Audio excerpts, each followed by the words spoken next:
you, Mr. Dasgupta. The Chairman of the Commission, honourable members, distinguished guests, Mr. Chaudhary, my co-panelist and a senior lawyer with whom I have worked for many years. Mr. Chaudhary has already covered the issues concerning open access. He's also mentioned about where the MOP letter stands, and we are on the same page on that. Two comments on the MOP letter. The motivations may be right, but I have two comments. One, it is not the business of government to interpret law. Interpretation happens through a process of adjudication. If the regulator is bound by interpretation given by the Attorney General and then passed on through a letter, what does it mean? Is the Appellate Tribunal bound by it? Is the Supreme Court of India in second appeal against your interpretation bound by it? So it makes no sense. Interpretation has to come in hard cases, hard facts, and you have to leave it to the wisdom of the people who are vested with the jurisdiction to adjudicate and in that process interpret the law.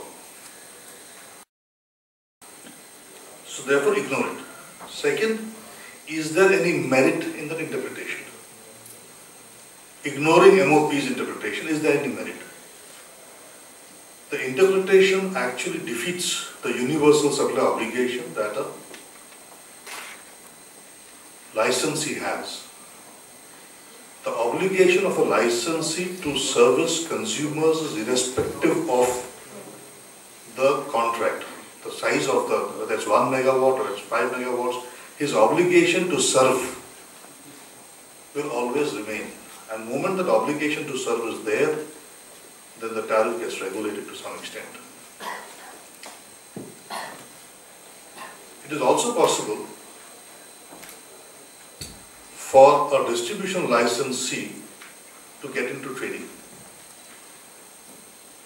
There was a question raised as to why can't we get additional power from the licensee. Certainly it's possible. The question is then, will that power be regulated or there will be a trading margin fixed on that power? That is something that needs to be explored. In the short term, when getting regulatory processes, as was mentioned by Mr. Chaudhary, that whether it's the SLDC level, the NOC, or the WRLDC, or finding a trader, and in that dynamic situation, if there's a delay, you lose the transaction. So in that situation, can a distribution company play a larger role in providing power beyond the contract demand at a negotiated tariff based on a margin fixed by the Commission? You are fixing margins for interstate trade, intrastate trade. You fix it for a distribution company also. Then up to contract demand, the tariff is regulated. Whether it's 1 megawatt, 5 megawatts, I don't care. It's a two-part tariff. Beyond that, if there's a need for power, or let us say during load restrictions, there's a need for power. Is it possible to use the, because a distribution licensee is a deemed trader also, it does not require a license to trade. Can he then wear the trading hat and cycle supply? Because he is in the best position to supply that market. That's a possibility one needs to explore. Going back to the issues of open access, if you see how it's worked from 2003 onwards, the cherry picking debate that you pick up my best consumers was there from the very outset.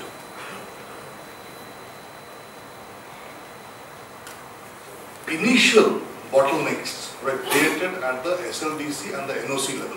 Whether the SLDC or the distribution company or the STU, they were all working in tandem to prevent open access in any manner.